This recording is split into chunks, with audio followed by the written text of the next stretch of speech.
Il ne reste plus que quelques jours avant la fin de cette série de 60 épisodes, où j'ai remué sans doute beaucoup de sentiments ou de questionnements si tu les as écoutés attentivement. Sinon, je t'invite à repartir dans certains épisodes qui ont été construits pour te sensibiliser à la fin de vie, mais surtout à la vie. Je voudrais d'ailleurs te remercier pour ta fidélité.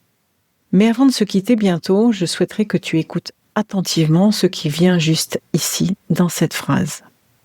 Qui suis-je quand désormais ce sont les autres qui décident pour moi? Bienvenue dans la saison 5 de Sweet Papy Podcast. Et si je te disais que dans l'accompagnement de fin de vie de nos proches, il existe parfois des instants comme suspendus, où tu découvres une force en toi que tu ne soupçonnais pas. Alors avant que mes souvenirs ne s'effacent, pendant 60 jours, j'espère devenir ton miroir. Celui qui éclaire tes choix, tes fragilités, ta façon d'aimer, que tu sois aidant ou professionnel du soin. Alors abonne-toi pour ne rien manquer de ces instants de passage. J'ai imaginé mes sweets encore conscients de leur état se poser cette question. Il arrive un moment où les décisions se déplacent, même sans qu'on s'en rende compte. Ce que je mange, où je vis, à quelle heure je dors, ce que je prends, ce qu'on me donne, ce que je peux encore dire ou refuser. Peu à peu, tout cela glisse entre mes doigts, comme si la vie se mettait à parler une autre langue, et dont je ne possédais plus la grammaire. Ce n'est pas qu'on m'enlève la parole, c'est qu'on cesse parfois de l'attendre, et c'est peut-être là, dans ce silence-là, que la peur devient plus grande que la douleur. Parce qu'alors une question surgit, brutale, nue et déchirante, celle que je t'ai déjà indiquée. Qui suis-je quand désormais ce sont les autres qui décident pour moi? Suis-je encore moi si l'on choisit pour mon corps? Si l'on parle à ma place? Si l'on me protège au point de m'effacer? C'est une question que peu osent formuler, mais d'innombrables ressentent. Cette impression de se dissoudre dans le regard des autres, dans leurs intentions pourtant bienveillantes, dans leurs gestes qui parfois sauvent, mais parfois enferment. Et pourtant, même quand la maladie réduit les gestes, même quand la fatigue prend la parole, même quand la vieillesse abaisse, il reste quelque chose d'inviolable, quelque chose que personne ne peut confisquer.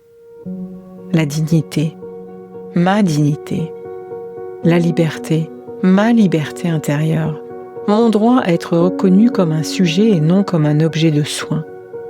La liberté ici ne se mesure plus à ce que je peux faire,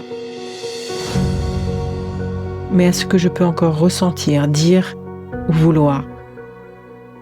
Elle se loge dans les minuscules espaces où je décide encore. Oui, je veux cette musique. Non, pas aujourd'hui. Oui, je préfère le silence. Ces petites phrases prononcées ou simplement pensées sont des actes de résistance, des éclats de souveraineté. Et dans les accompagnements de fin de vie, c'est souvent à cet endroit précis entre le pouvoir perdu et le droit d'être que naît la plus grande humanité. Parce qu'aider quelqu'un à rester sujet, c'est lui rendre sa place au cœur de sa propre histoire. Ce n'est pas décider pour lui, c'est lui redonner la possibilité d'exister autrement.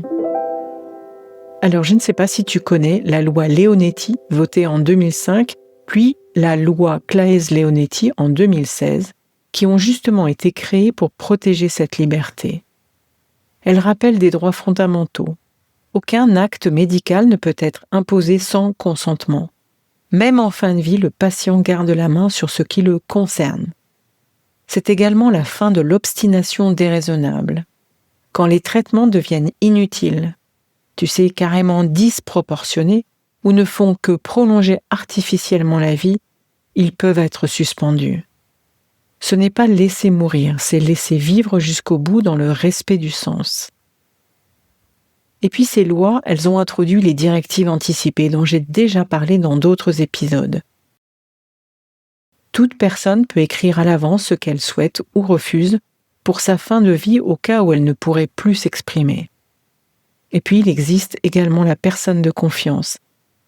C'est cette voix choisie, désignée pour parler à ta place si tu ne peux plus. Elle devient le relais de ta volonté, pas son interprète. Sache-le, ces lois traduisent une conviction profonde. Même dépendant, tu dois rester une personne à part entière, avec des choix, une histoire, une volonté. Voici un témoignage d'une dame hospitalisée pour la 3e fois, 87 ans. Sa fille voulait tout tenter. Elle, au contraire, murmurait « Non, je veux juste rentrer chez moi, sentir mon jardin. » Son médecin a relu avec elle ses directives anticipées. Elles étaient simples, écrites des années plus tôt. « Je veux que mes derniers jours soient paisibles sans acharnement. » Elle a donc pu rentrer chez elle, accompagnée par l'HAD, l'hospitalisation à domicile. Elle n'a pas abandonné les soins, elle a repris la main sur sa vie, tout simplement. C'est cela les libertés jusque dans la fragilité et jusque dans la mort.